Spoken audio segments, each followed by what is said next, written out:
Anugerah pengharapan yang tak tergoyahkan dalam Kristus Yesus menyertai kita hari ini, Rabu 25 Juni 2025. Saudara-saudara yang kekasih, mari kita berdoa. Terpujilah Engkau ya Allah, yang telah mengaruniakan Roh Kudus kepada setiap orang yang percaya. Sebab itu, tuntunlah kami dalam membaca firman Tuhan hari ini, di dalam nama Tuhan Yesus Kristus. Amin. Para pendengar Renungan Oasis Fajar yang dikasihi Tuhan, pembacaan Alkitab kita terdapat dalam Yehezkiel 11 ayat 18 hingga 20. Maka sesudah mereka datang di sana, mereka akan menjauhkan segala dewa-dewanya yang menjijikkan dan segala perbuatan-perbuatan yang keji dari tanah itu. Aku akan memberikan mereka hati yang lain dan roh yang baru di dalam batin mereka. Juga aku akan menjauhkan dari tubuh mereka hati yang keras dan memberikan mereka hati yang taat, supaya mereka hidup menurut segala ketetapanku dan peraturan-peraturanku dengan setia. Maka mereka akan menjadi umatku, dan aku akan menjadi Allah mereka. Saudara-saudaraku yang dikasihi Tuhan, judul renungan hari ini, perlunya Roh Kudus.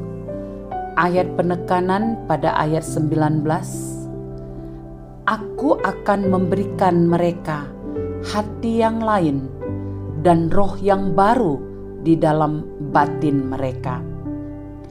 Juga aku akan menjauhkan dari tubuh mereka hati yang keras dan memberikan mereka hati yang taat. Secara garis besar, kitab Yehezkiel pasal 11 berbicara tentang dua hal penting.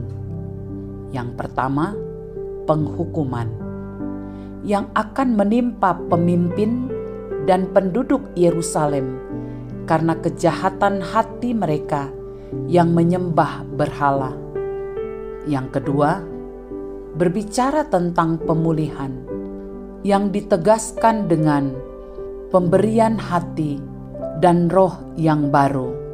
Sehingga dalam teks ini kita menemukan karakter Allah yang adil, namun tidak pernah kompromi dengan dosa, sekaligus juga Maha Pengasih dan Pengampun, serta memberikan kesempatan bagi manusia menikmati anugerah-Nya.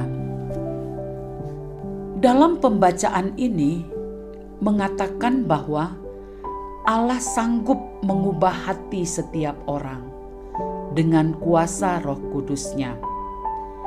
Ini adalah janji pemulihan, sekaligus solusi atas dosa pemberontakan dan ketidaktaatan umat Israel pada perintah Tuhan. Tuhan akan memberikan hati dan roh yang baru bagi umat Israel. Dan hal ini berlaku bagi setiap orang percaya di segala zaman. Sebab kita tidak bisa dan tidak sanggup mengubah hati. Hanya Tuhan yang sanggup melalui kuasa Roh Kudus-Nya.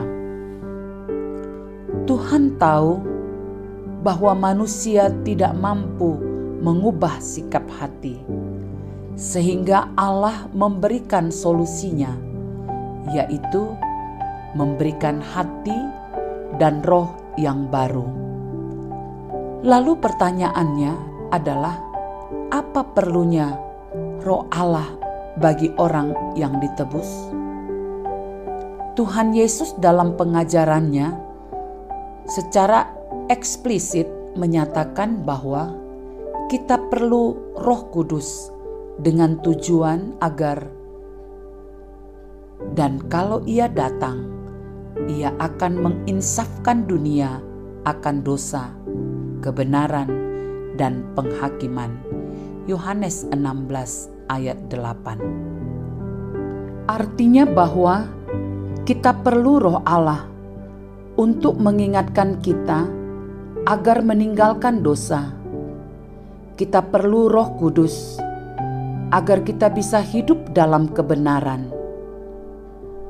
Berdasarkan teks ini, dapat kita pahami bahwa Allah rindu untuk melakukan pembaharuan spiritual dan hati setiap umatnya, agar hidup dalam penyembahan yang benar, melalui sikap hati yang benar, dengan tuntunan Allah Roh Kudus.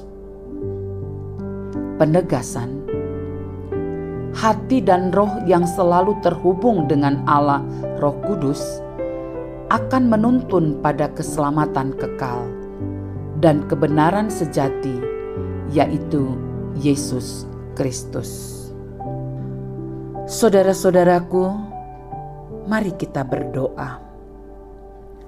Tuhan Yesus, baharuilah kami setiap waktu, agar hati kami bersih dan memancarkan kasih dan kebenaran. Dalam nama Tuhan Yesus, kami berdoa. Amin. Para pendengar Renungan Oasis Fajar, demikianlah renungan kita hari ini. Tuhan memberkati kita semua. Amin.